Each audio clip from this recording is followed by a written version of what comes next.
precious, but brilliant!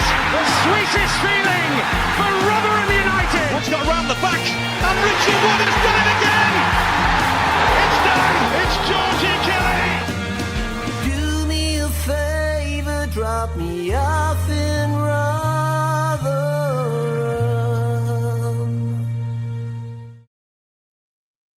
Hello everybody, welcome back to New York Talk. This is the Rotherham United podcast. Thank you all for being with us, where we have no football to talk about, which is probably a good thing.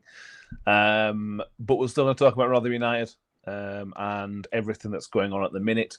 As there's no football to have ruined our weekend, we're going to try and not bring everybody around too much. So if there's some sort of way we can find a positive spin on everything and a positive way to look at things, tonight is the night we're going to try and find it. But I am very much aware that may be difficult. Mixed bag. How is it going, Michael? Yeah, all right, mate. All right. This positivity stuff, it's not for me, I'm afraid. I've noticed. And Tom's back with us. How are you going, Tom? Yeah, good. Nice positive weekend. Yeah, absolutely. Yeah, it's been great. Paul Terry says the club is stagnating. The confidence is low with players and fans. We need a fresh start, but it won't happen under Tony Stewart.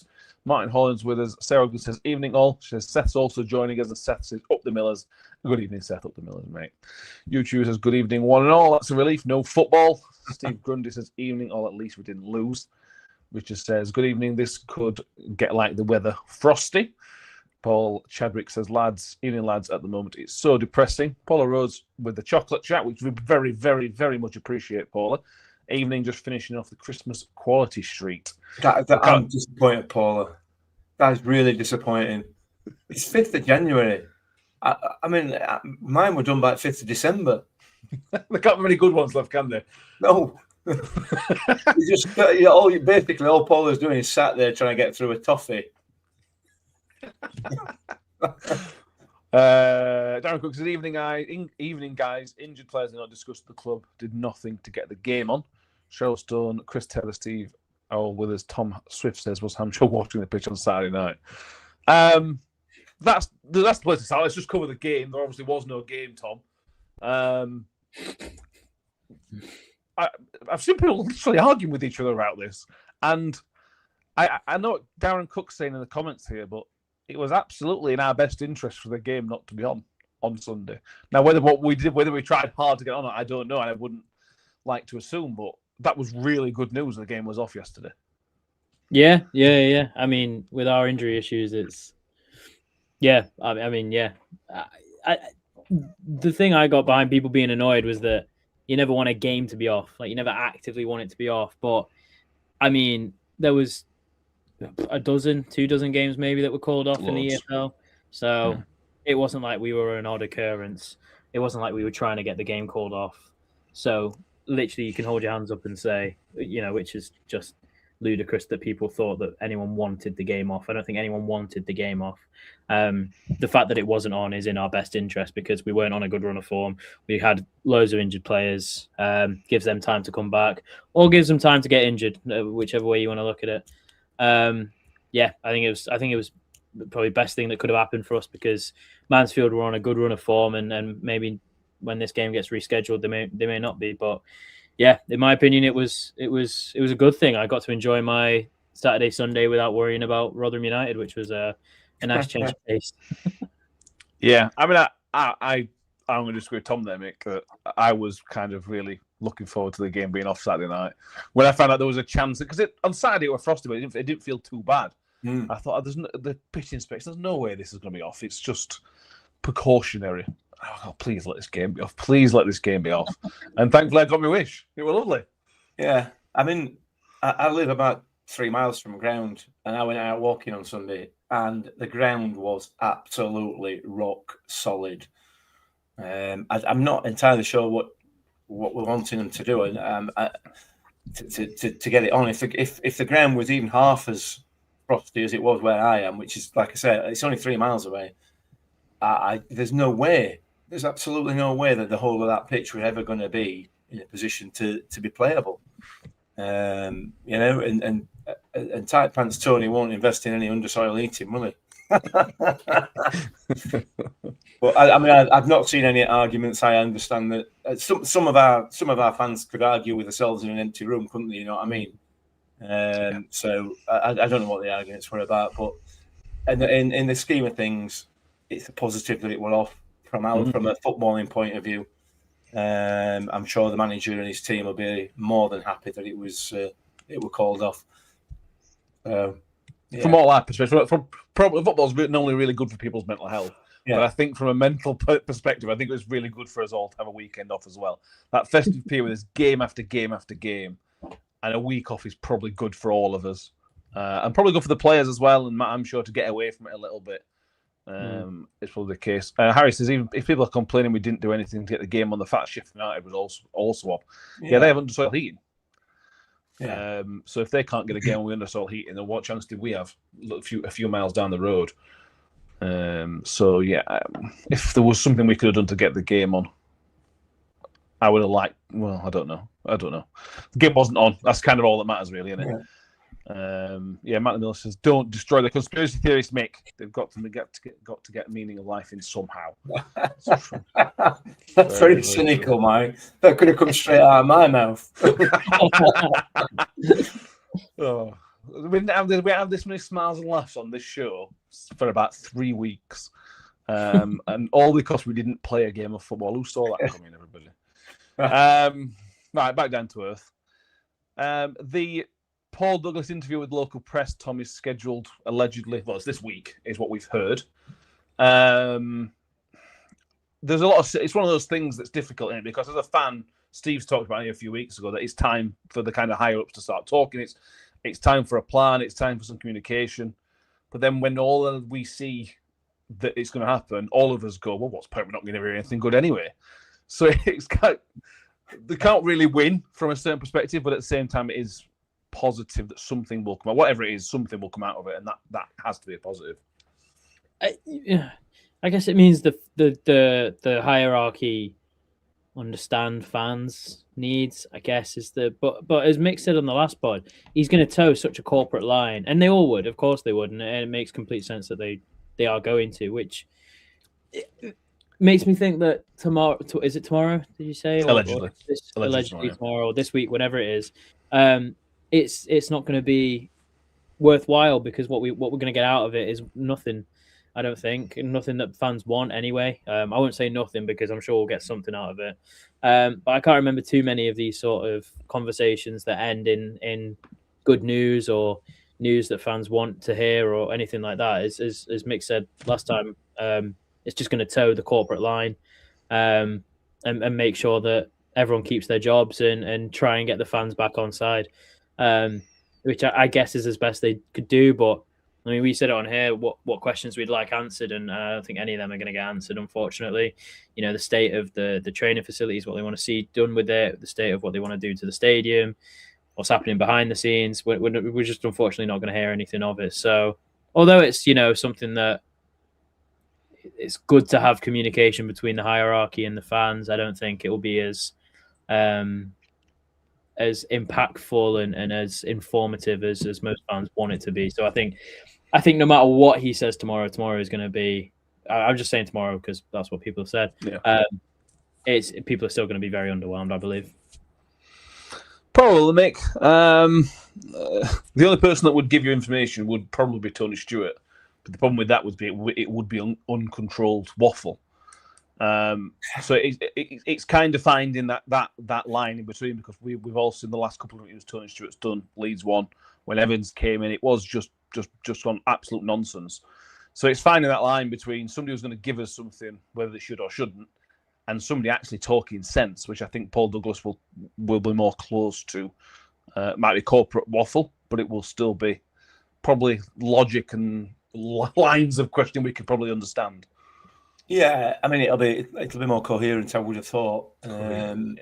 However, it is going to be they're going to be towing the corporate line. The issue with this is it's not, it's a culture thing. It comes back to culture again, and there is no culture of any. There's no transparency from the club, and there hasn't been, with the greatest of respect, there hasn't been any from the upper echelons of the club while ever Tony Stewart's been in charge. That perhaps is his way. If it is, that's fine. However, when things start going to the wall, I would argue Tony Stewart in his business life has not had any experience of. I might be wrong. I don't know, but he runs a very, very successful business. And yeah, obviously we will have had the problems throughout the years, but to this level, perhaps I would argue maybe not. So maybe it's something that he's not got the experience of. But he's also old school, isn't he? Yeah. And like it or not, when the openness and transparency culture was never a thing. It's very much a modern thing, isn't it? Open. It is, and then it was all right for a while, and then it kind of got hijacked by just the corporate half-wits that come out with all this nonsense that lots of long words that actually don't mean anything. So we get all we get now is PR. We don't get any openness. So yeah. I don't know. I don't really know what I'm saying here, to be perfectly honest with you. Paul Douglas has got a job to do, and he will do his job, and he will tell us what the board feel that we deserve to know. I don't know whether is that a bit passive aggressive. I don't know. It feels, and it is only my opinion, it feels like there is a lack of respect from Tony Stewart and the board for the supporters. That's how it feels. Whether that's the case or not, I don't know. But that's also something we can't find out about either. Yeah, you're never going to know. You're never going to know that. And that's just how it comes across. Yeah, I agree. But listen, Paul Douglas is standing on. Absolutely. And he'll do his interview, and he'll get absolutely slated by the usual people. Which I know I've said this before. Paul Douglas, love him or loathe him, lives and breathes this club like we all do. He's been around this football club for years and years and years, and runs the day-to-day running of the club, and he is the mouthpiece for the board. He's the one that gets all the flack, but he loves this club as much as any of us do. So I kind of feel for him being in the firing line so much. That's my opinion. Yeah, you've got to give respect to the man for standing up and doing the interview. It would have been very easy for everybody at the club to just say, "No, you're all right. Yeah, we'll just sit back here and let everything go on as the things go by." But somebody stood up and put the hand up and said, "Yeah, I'll answer some questions." Paula Rhodes says she sat in a few meetings with Paul and the supporters club, and he's genuinely a nice man. He does care about the club, but I doubt we'll get much we don't already know. Absolutely. Yeah. Harry says, I heard he were a Wednesday fan like everyone else in the club. I can assure you that's absolutely not the case. No. I know we've that seen for a him, we've fact. seen him stand before. We've seen him at Rochdale and a few other places. He's been in stands as a fan before, so that's something we all know. It's I know Harry's joking there. So yeah, what do we want to know from this interview that we probably won't get to know, but what I feel like we're absolutely crying out for is a director of football or someone of that sort of. We've said I've personally said it time and time again since when we did announce one under Richardson. I think that we've been crying out for someone who looks after the stuff in the footballing side of the back room, whatever, because the board is the board, finance, communication, whatever. They don't know football as much as someone in that director of football role will know football. Someone to communicate with the fans, someone to make sure that the next manager is always on the way, and to make sure that it's ran like a footballing operation as opposed to a business or however the board are running it now. Because however they are running it now isn't efficient enough and isn't good enough.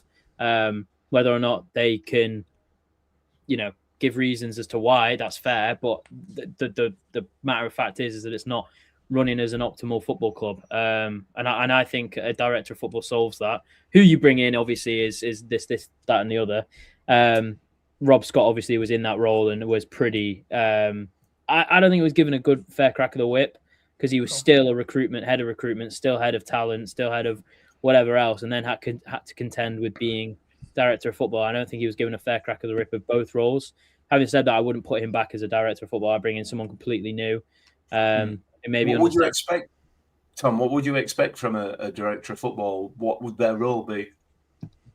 The thing is with the director of football, I always understand, and maybe I'm wrong in this, but they just look after the footballing side of operations. They look after the sort of the goings on off the pitch, but still football related. So the stuff with the training pitches, the stuff with the medical team and how many injuries we're getting, the stuff with and Hampshire and his team say that he's gonna, they're looking into it and etc. That would be the director of football's job. It'd be the director of football's job to put out any kind of communications with the fans instead of Paul Douglas, who people are tired of hearing again and again and again. Someone who does it, who might not toe the line as much as a corporate sort of man, someone who understands football a bit more. I know you said that Douglas is a Rotherham United fan, but he's not a football man. He's not understanding, the goings in and out of football.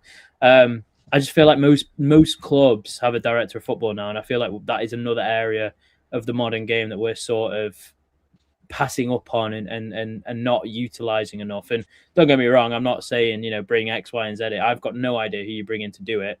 I just feel like someone in that area and someone with that expertise is, I feel, pretty vital to this modern way of business football hybrid way of operating. And maybe that's completely wrong, and maybe you're wasting a wage on someone who's not going to do a lot. Like you say, Mick, I actually don't know honest in and outs of what a director of football would do. But in my mind, what they would do is make sure that we're not getting as many injuries as we're getting, make sure that we're not getting as many making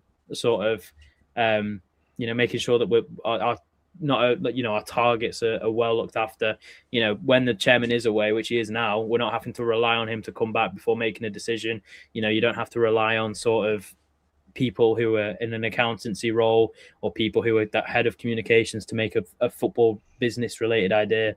As I said, I don't know exactly who or what would help with, but in my mind, that's something that I feel like it's worth giving a crack of the whip at, because Rob Scott was at one point, didn't seem to do much, and again, I think that's because he was so busy in doing his recruitment side that he couldn't do both.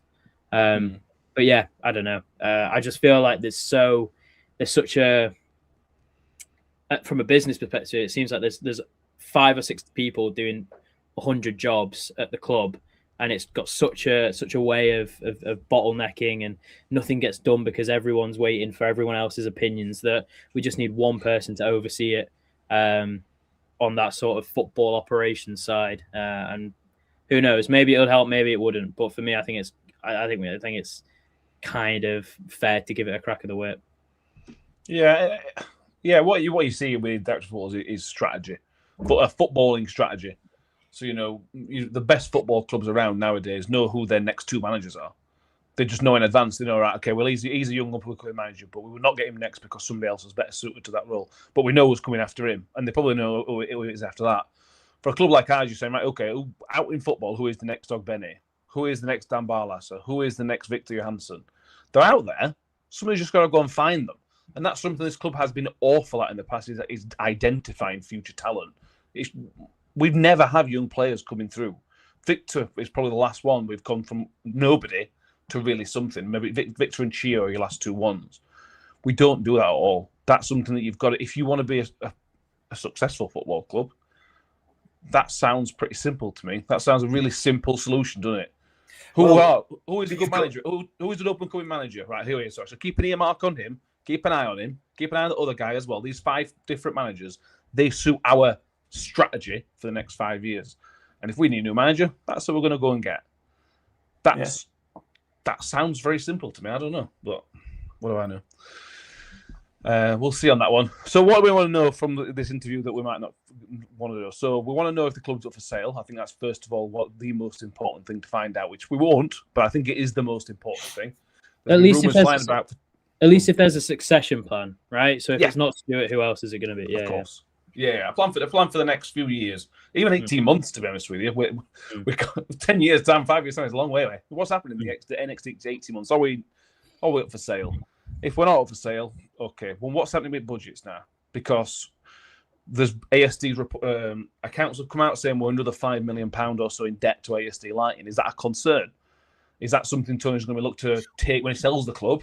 Is that something he's going to look to take back from the new owner? Is that just dead money, which is just on paper that eventually be written off? because that's £10 million in debt we are to ASD Lighting, which is a bit of a concern. It's not like it's a massive problem, but it is something on paper that is we're in debt to somebody else. And how does that impact the football club in the next 18 months, 2 years, and beyond that? The stadium, we've seen today that finally the units have been put up for rent. Brilliant. That's been great. But again, where's that been for the last, how long have we been in New York Stadium? 12 years? 12 years. So like, where's that been? What's changed now that the football club suddenly need to make £5,000 a month on these units?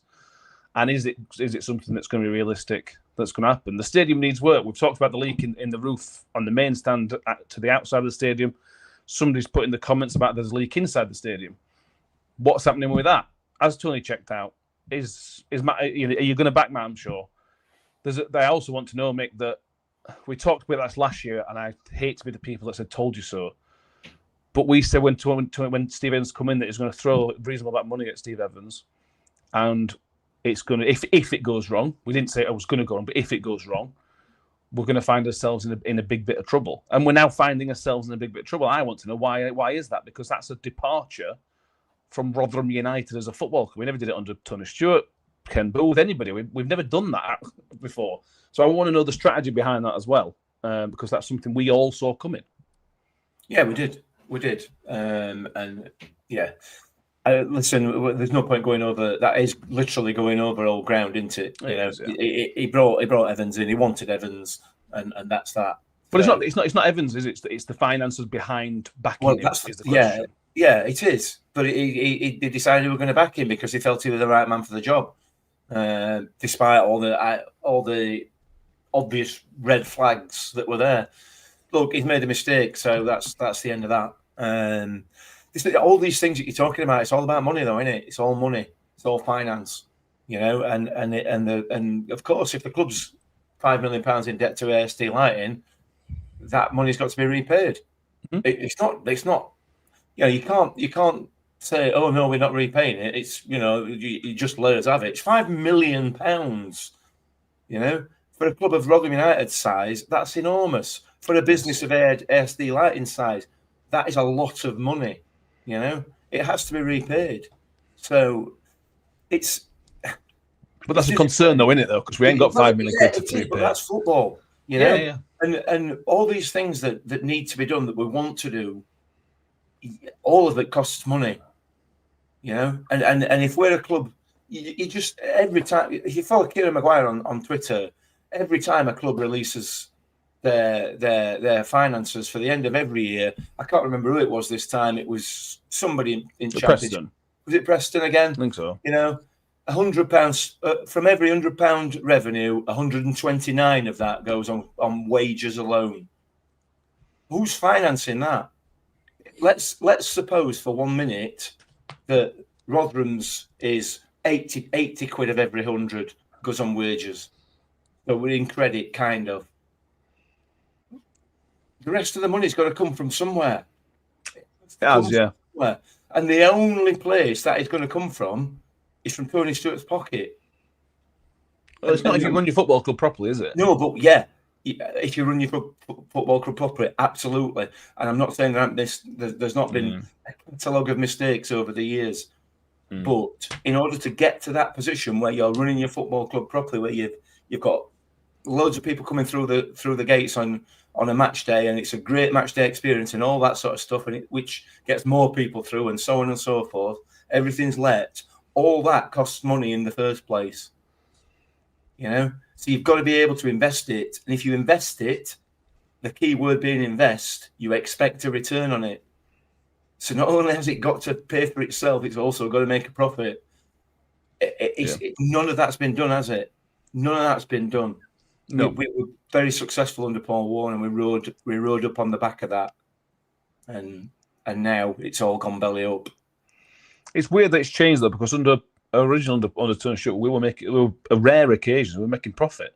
We were one of the only football clubs in the entire football league making a profit. Yeah, but we're tiny, minuscule. Yeah, that's profit. fine, but we weren't losing money though, were we? And now we owe 10 million quid to his. I accept it's his company. That's a depart. Again, it's a departure. It's a change in strategy, and we've not been told, right, we're going to do X, Y, and Z.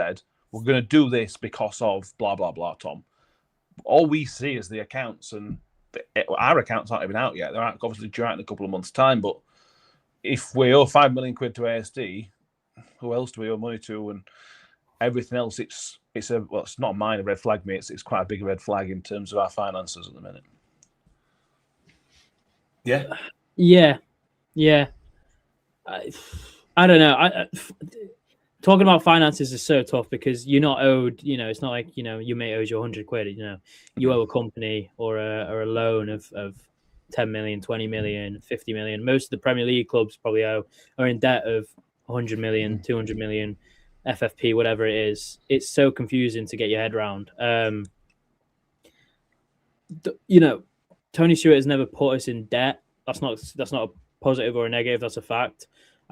Which you've got to admit that there are clubs out there that are in a lot worse situations than us because they've been put in serious amounts of debt. But last season we did blow the budget. I think that would have happened anyway, if I'm being honest, no matter who was in charge. I think Stewart wanted one last throw of the dice to absolutely just go for it, basically.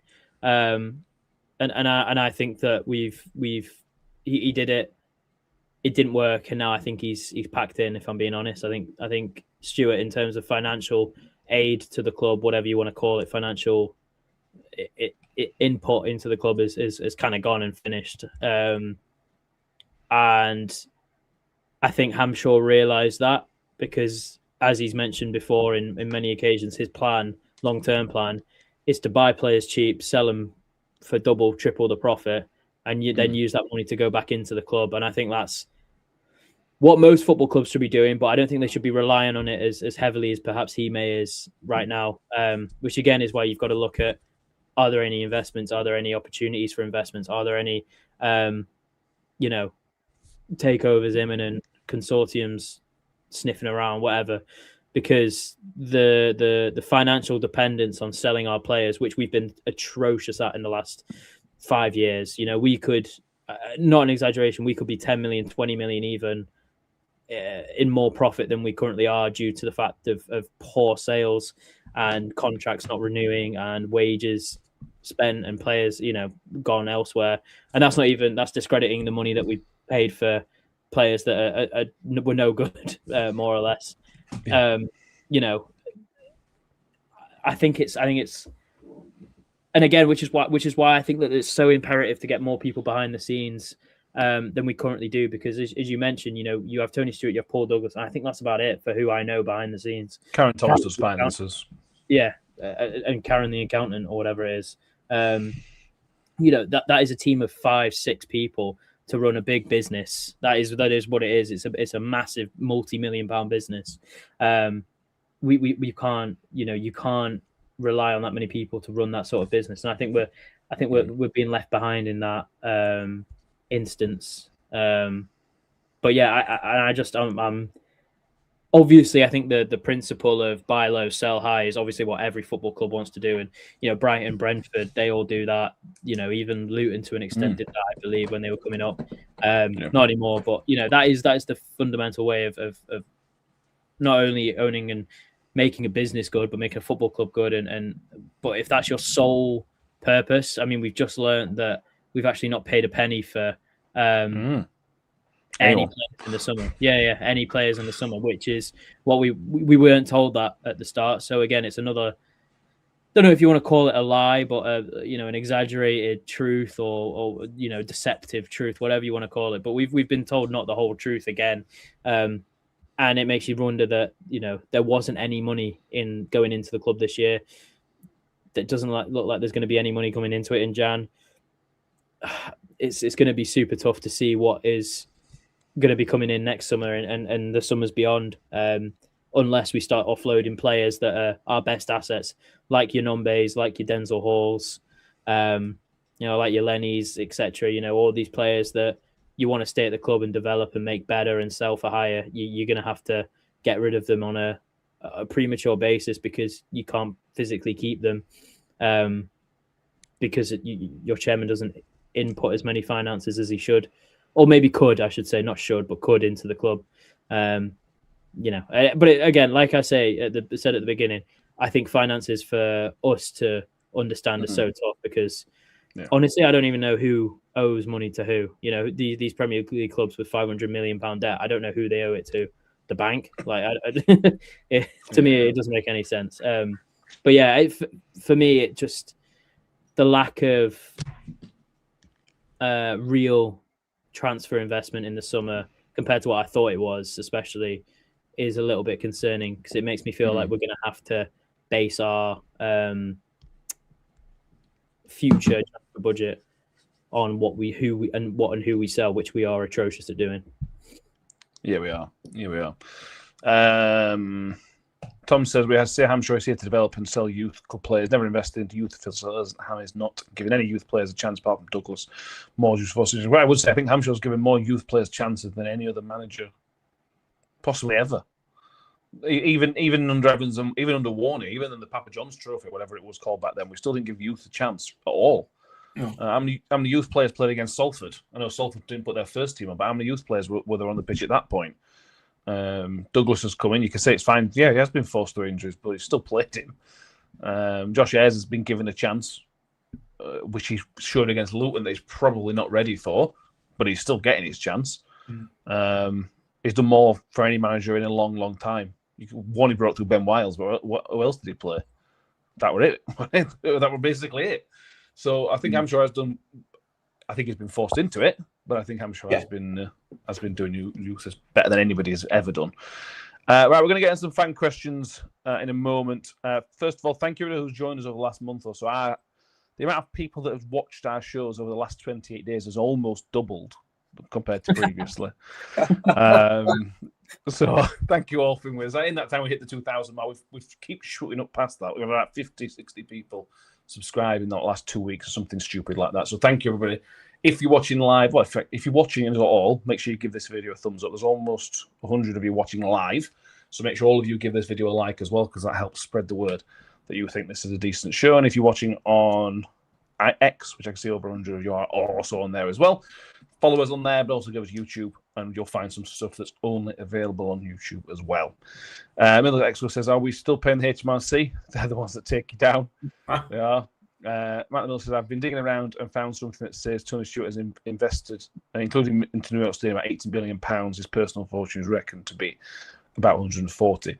I don't know this, but if you ask people in the know, they will tell you that New York Stadium was built heavily using grants and loans from the council. I don't know how much Tony Stewart's personal wealth was put into New York Stadium.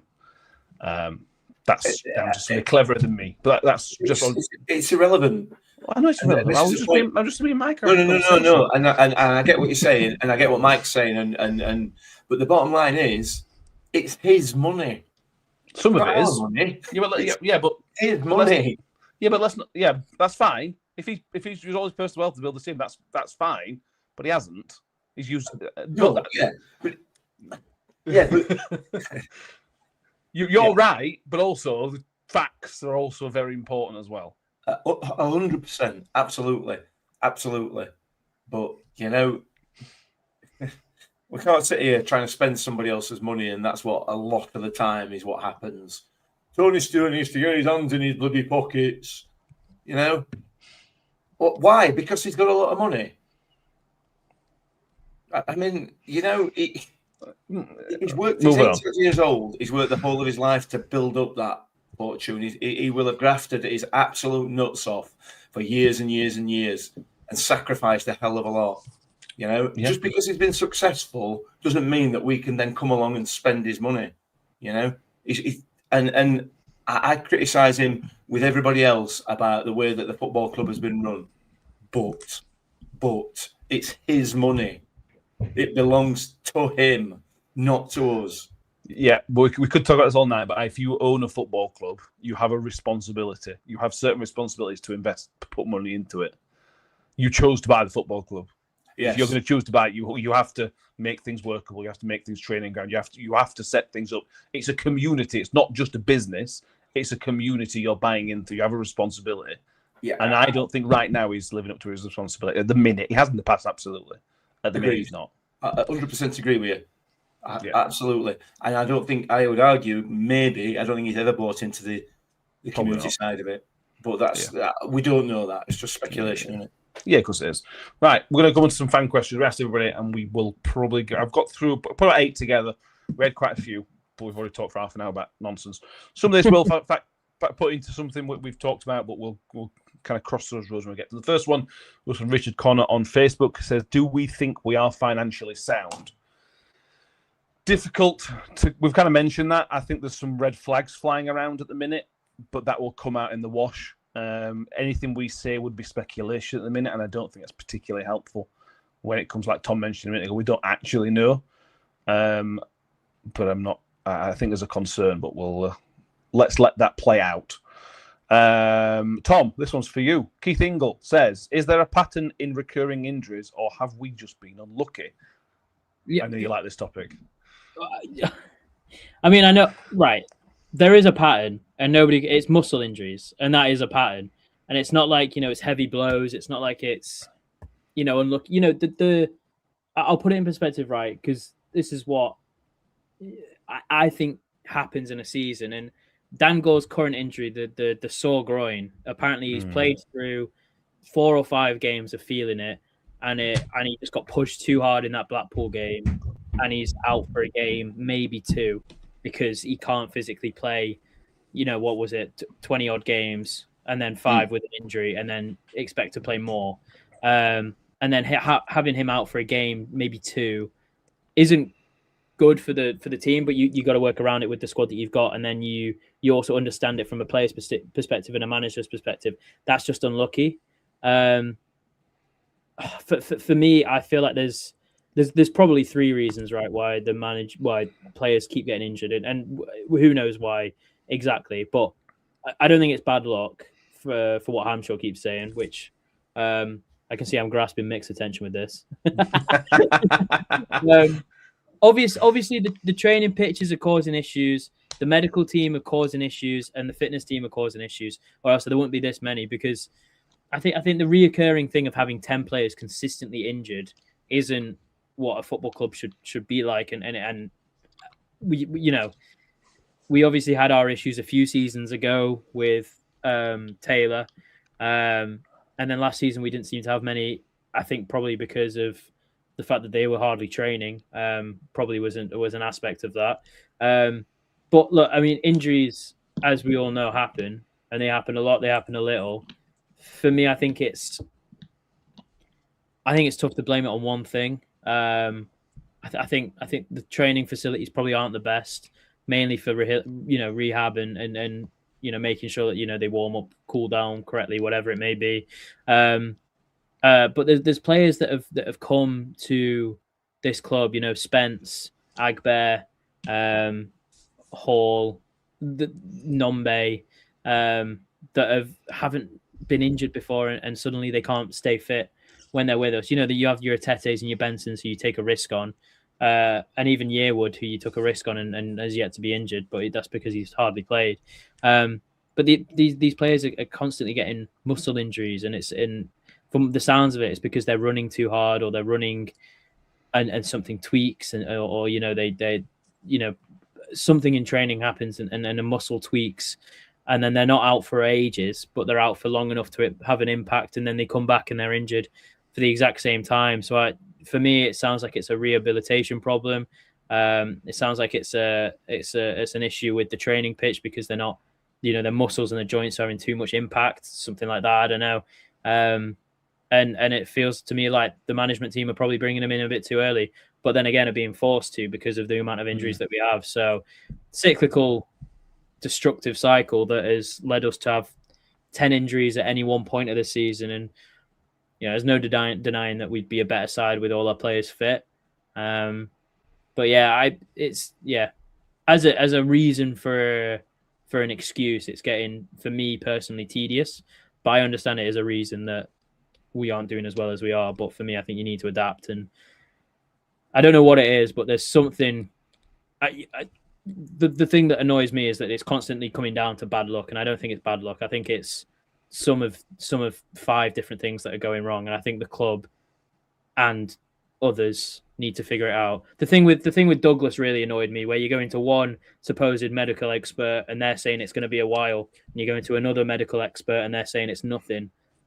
What can you do? What can you? That's happened quite a lot as well. That's not the first thing that's happened. There's been multiple injuries where amateurs come out and said we got one injury and it was really, really bad. Then we got a second opinion. It turned out to be nothing, or not even insignificant. There shouldn't be such a difference, really. It should be. You might have differences of weeks and two weeks apart. Yeah, but there seems to be a really big difference between that, and that doesn't scream consistency and everybody on the same page, which is. We're not medical people. We ain't got a clue, but it doesn't sound right, does it? Yeah, that's. It doesn't sound like bad luck, is what I'm trying to get at personally. I think it's a club. I think it's a club issue, and I think it's a matter that the club can solve. But whether or not it's as simple as saying, spending £1,000, £2,000, £5,000, £10,000 extra to go get an actual professional consultant to actually give a professional consultant opinion and a clarified, this is how long it's going to be, because I'm sure that the likes of Sheffield United probably have people who are spot on with their procedures. People around us are probably better than the information we're getting fed. So for me it doesn't seem like it's a bad luck thing, and that's what's annoying me, is that it's constantly being blamed on bad luck, bad choices. The Baptiste red card, give over. I don't think it is. No, that's fair. Matt says whatever the reason is for the injuries, it does not seem compatible with professional football club. Absolutely. Chris Taylor says this was an argument we see a lot. Roundwood wasn't a problem when we were getting promoted. That is true, but doesn't that tell you more about Paul Warne than about everybody else? Doesn't it tell you that Paul Warne did, for me, based on what happened after him and Steve Evans, first time round, it tells you that those two did such a good job compared to everybody else. You can compare this to other sports, like, for example, in Formula One. If you use Formula One as a really good example, you look at Red Bull and Max Verstappen, and Mick won't like this. You've got this one person who uses these tools perfectly, and nobody else can seem to do it. These things happen in sport, in life, and things. You get somebody who can work these things and go above and beyond because they are special, and not everybody else can match up to that. And that's how I see the Roundwood situation, is that somebody who was excellent at his job did excellent at his job, and not everybody else can quite compare and use the tools that he had there. Apologies, Mick, for using the Max Verstappen reference. In a positive light. I'll lay it off this time. I mean, we're talking about the same Paul Warne that had Matt Amshaw and Ross Burberry as part of his team, who are now doing the same thing in the same place. Let's not go down this road. Sort of one of the things that surprises me is, the people banging about Ross Burberry pushing players too hard and everything else. In my head, I see I don't know whether these people see a team meeting with Richard Wood and Matt Amshaw and Ross Burberry, and they have a chat about how many injuries they've got, and we say, well, do you think we're pushing through? Well, we might be, but anyway, let's carry on doing it. Because that seems to be the consensus from some people, that they just think, stuff it, it's right, we'll just carry on doing it.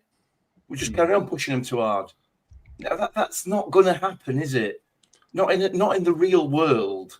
Listen, I don't know what the cause is, and it's probably a combination of all the things that we've talked about there. It's probably a combination of Roundwood. It's probably a combination of training methods, maybe not being brilliant, maybe not being right for those particular players. There's a bad luck, but whatever. There's a combination of all sorts, but it's definitely something that needs addressing. But again, when they sit in the team meeting on a Monday morning, they don't think, right, next thing on agenda injuries, I will just scratch through that. We're not bothered about that. You know what I mean? They don't. That's not what happens, is it? No. There will be some talk about it. There will be some discussions about it. There will be some analysis as to how they can stop it, because it's putting their jobs in jeopardy. So it's not as though these people are completely ignoring the situation and oblivious to the fact that it happens.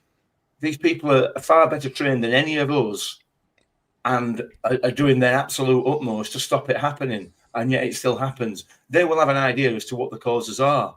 They will know what the causes are. They've got to stop them. But they ain't going to be sitting there just thinking, stuff it, mate. Don't worry about it. We've got 10 more players. That's not what happens, is it? No. That's fair. Right, moving on. Ian Bradley sent 2 questions in. We've kind of covered the first one. I'm going to read Ian's question out. I'm not going to go through it, but we have covered it. He said, can anything really change while Tony Stewart's dictatorship continues? The same sycophantic club staff in the 80s and the same infrastructure. We have kind of covered that, Ian, but I appreciate your question. We're going to go with his second question, Mick, which is probably more salient and long-term, but he asks, are we sleepwalking into non-league? And yeah, he says, yes, he does believe that it is that serious.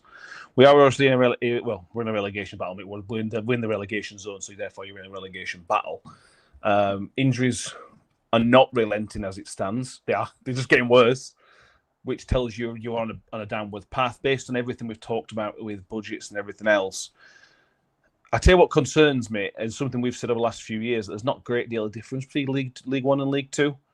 And you look at some of the teams that go down and then kind of struggle again, and it does worry me that if we do go on this path of relegation, that there's some really well-run clubs in League Two, really, really well-run clubs for their stature, and it's a slippery slope that we've seen. Bigger clubs than us, look at Stockport and Wrexham. Bigger clubs than us have gone down that slope, haven't they? Yeah, absolutely they have. Yeah, and that's the nature of football, isn't it? Yeah. You've got to keep on top of it. And we're not keeping on top of it off the pitch at the moment. So sleepwalking into it, I think, is a bit of an exaggeration personally. I am absolutely sure that they'll be very much aware of the fact that things are not happening and things haven't happened for 3 years.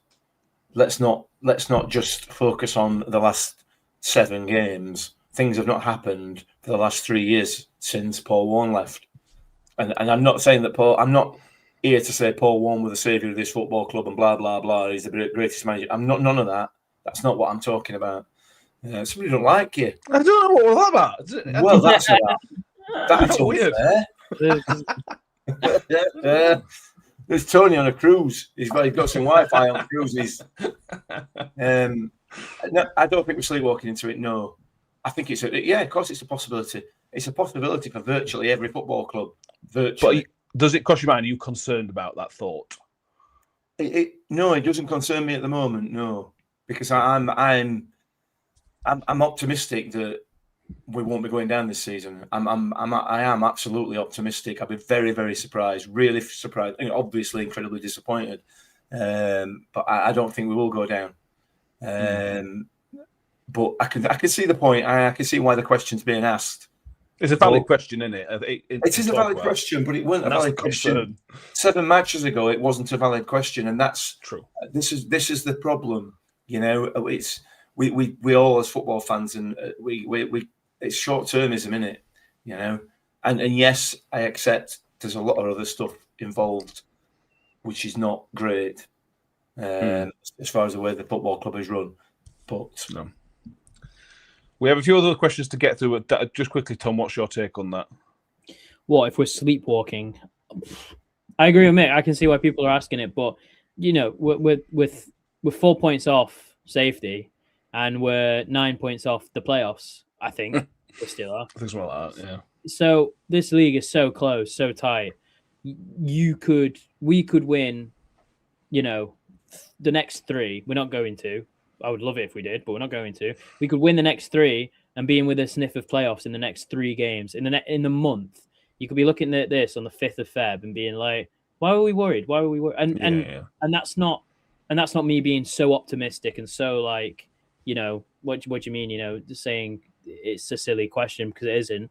Because I agree. I think it is. I think we're going to be looking down rather than up this season, unfortunately. But this league is so tight. I think it's only Port Vale that are really, really struggling. Everyone else is crap. I've not seen one good team this season, but everyone picks up points from everyone because everyone's crap, and we'll do the same.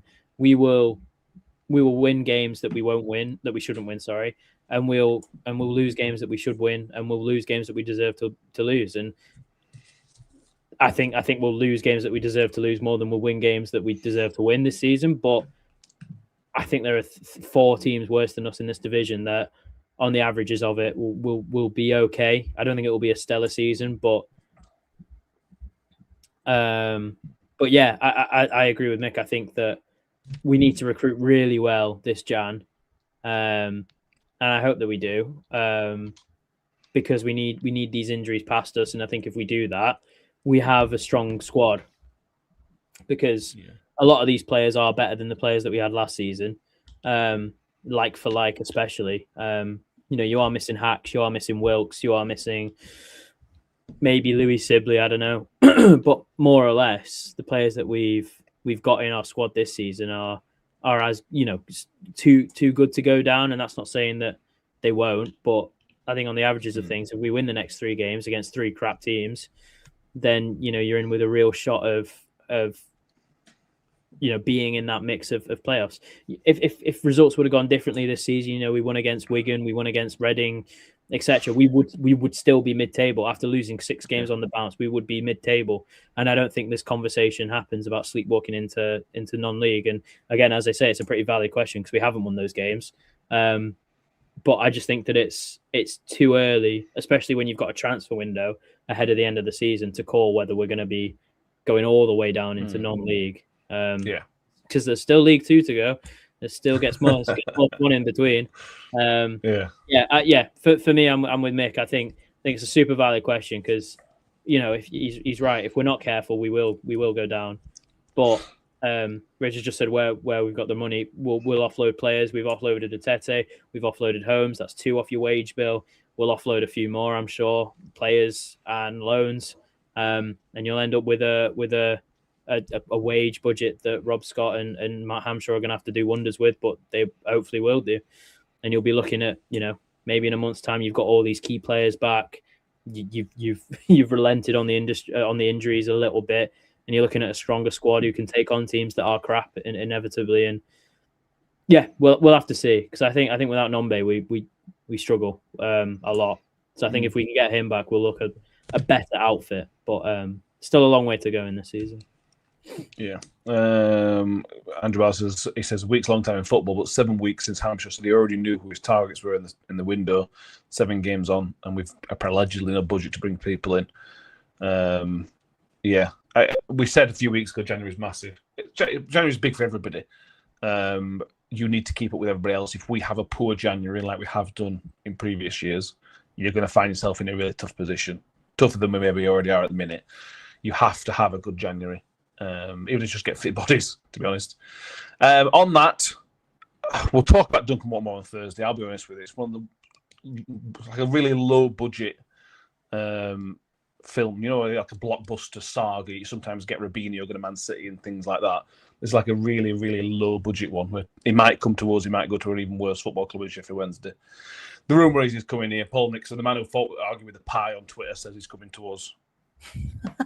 Take from what you want as well. So we'll revisit that on Thursday. Let's go back into the hypothetical world. Paula Rose asked us. She says that now that Paul Welshpool Mullin has been recalled to Wrexham from Wigan, can we have him?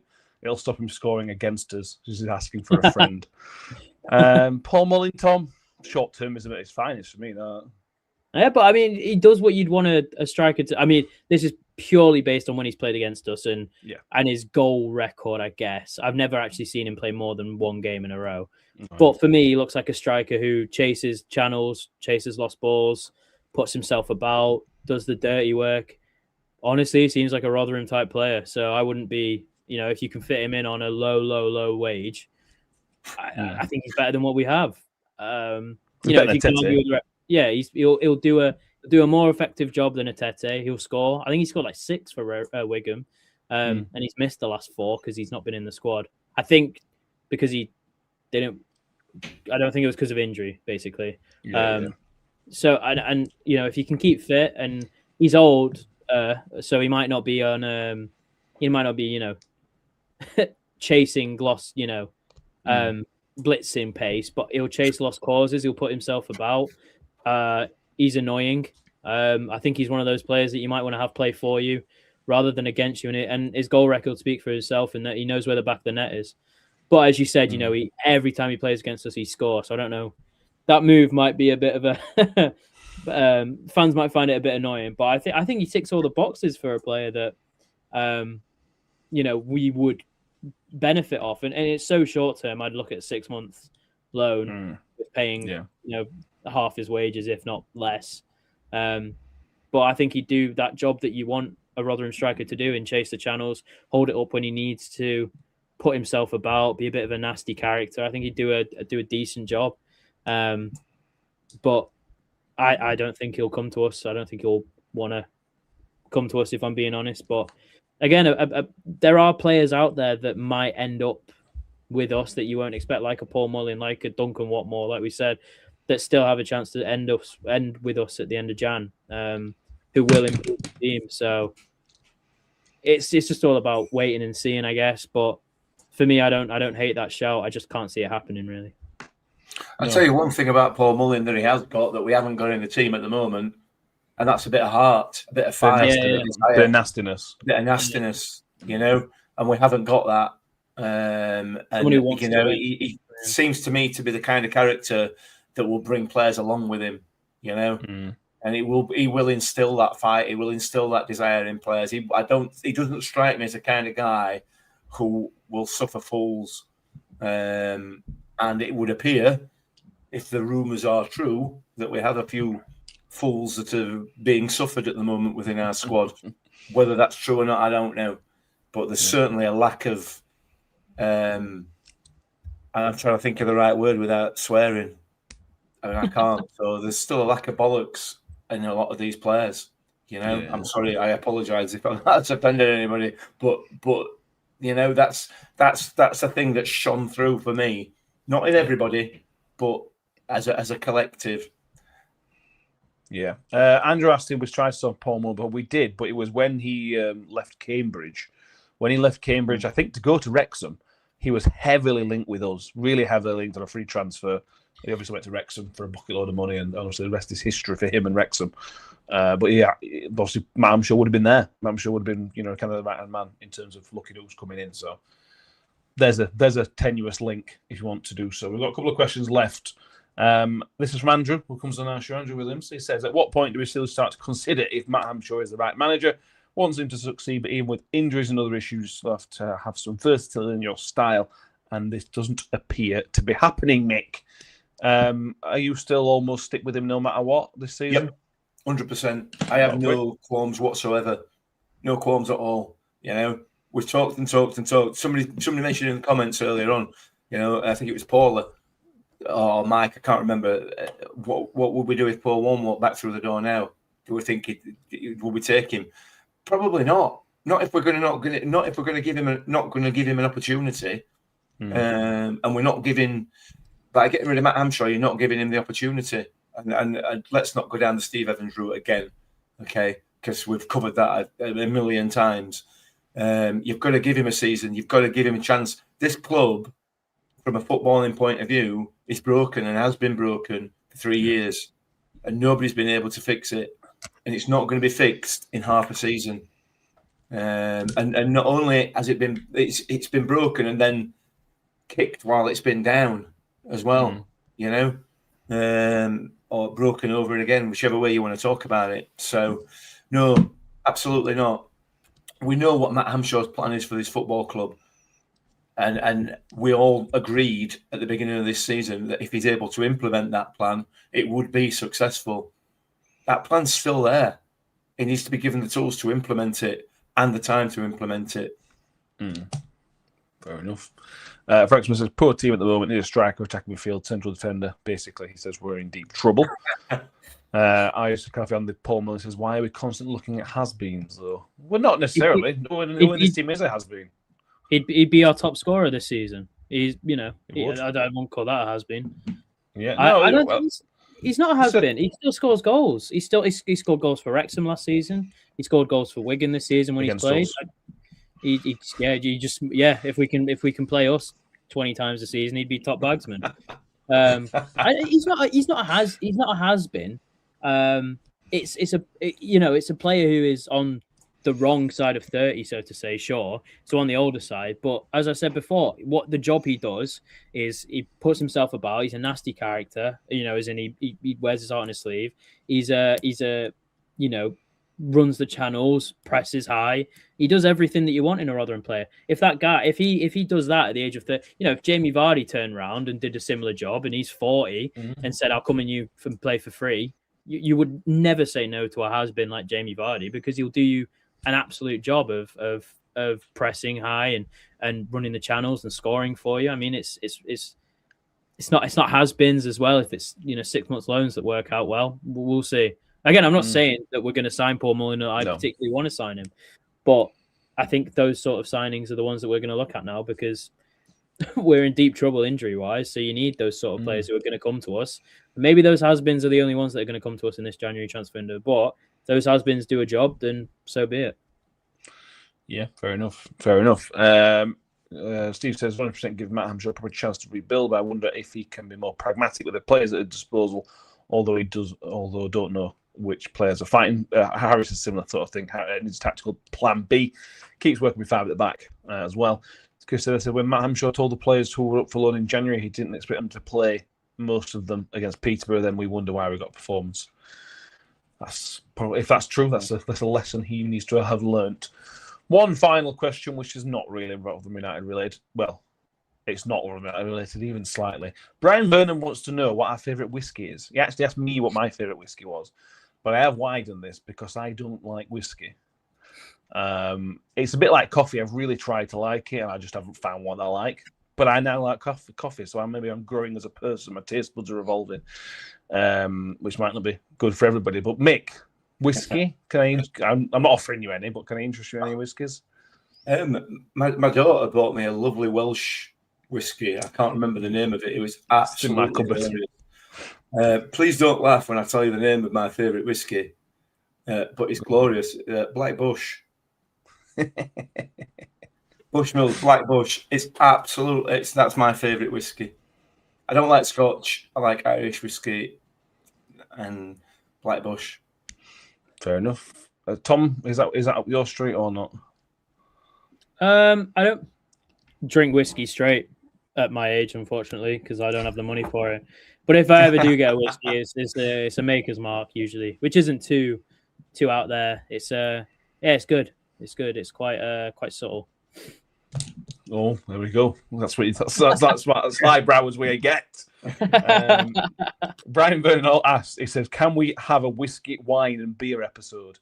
Which we need Danny a for brilliant that. idea for some summer content. We can get all my we're back in COVID. Before COVID, me and Mick built a studio in my garage. Yeah, we did. Maybe in the summer we get it cleared out. We get some chairs in there, and we just record us getting really drunk and see what happens. That's such a good idea. We needed something to spend the podcast money on, so we can just splurge it all on loads and loads of beer. I don't see a downside. Terry's chocolate. Three cans of Aldi Lager. Matt Miller says whiskey surrounded by a chocolate cream egg, chocolate orange if you make orange. Thank you, Des, for our thank you so much. We were presented with Terry's chocolate cream eggs. We were, and Benjamin had one of yours. And what was Benjamin's response? He liked it. He liked it. Enjoyed it, I think. We had a message from somebody on Facebook. I'm going to get his name because I can't remember it offhand. We had a message from Alex who gave it a 7.5 out of 10. Harsh, Alex. Paul, this reminds me of toothache as a kid. Whiskey, warm water, and sugar. God, yeah. God. That's not. Usually says Lakes whiskey for him. And my Miller says if you want some extras for the garage, he's free. I'm going to drive back to Scarborough though, Mike. Yeah. There we go. We'll put that in the calendar at some point in the summer. Anything else, boys and girls? Got an hour. I can't believe an hour and 3 minutes out of nothing happening yesterday. It's incredible. It was just Saturday's or Friday's episode, just part 2, innit? Yeah, I think we're all a bit more calmer now, though, aren't we? We're all a bit, especially because we haven't played. Yeah, since we haven't played, and we all know there's problems. We all know the issues. But I think it's nice to talk them out. As I said earlier, And again, nearly 100 watching on YouTube. So make sure you've all liked the video if you haven't done so already. The numbers over last month have been incredible. So thank you, everybody who has joined us over that period, and all those that have been with us for longer than that as well. We haven't got through everybody's comments. I know that's not, we can't go through all the comments that are in here. It's literally impossible. If we haven't got through your comment, I apologise, but there's nothing we can do about it. We do the best we can. If we went through every single comment, none of us would speak. So maybe that's what they want. Yeah, maybe that's what they want then. Well, that's what you want. Yeah, then isn't that just Twitter? Yeah, true. Yeah. So, but there you are. We can't please everybody, and I wouldn't even dream of trying to please everybody. Make sure you've subscribed if you haven't done so already. Last numbers keep shooting up and up, so make sure you subscribe if you haven't done so already, and follow us on Twitter, follow us on Facebook, everywhere else that you can possibly find some Millers content. If you're an audio listener on iTunes and Spotify, please make sure you follow, subscribe. We will try and get a scouting report done this week for Bradford. Although the weather looks a bit iffy, so I don't know whether to put the effort into a game that might even be off. So we'll see how we get on the next few days. So let's see if my calendar opens up. We'll be back Thursday anyway, even though the game or not. We'll be back there on Thursday to do a preview show. Whether it ends up being anything or not, who knows? But we'll be back on Thursday for that, and then we're back into normal season. This is where this is getting into the business end of the season. We're not quite there, but we're getting there. Second half of the season is well underway. Mick, Tom, thank you very much. Thank you in the comments for being with us. We will see everybody next time. Thank you for watching, and as always, up the Millers. Up the Millers. Up the Millers. Here comes for more. 2 for Jensen, 2 for Rotherham. Shoots! Ravel, vicious, but brilliant! The sweetest feeling for Rotherham United. One's got round the back, and Richie Wood is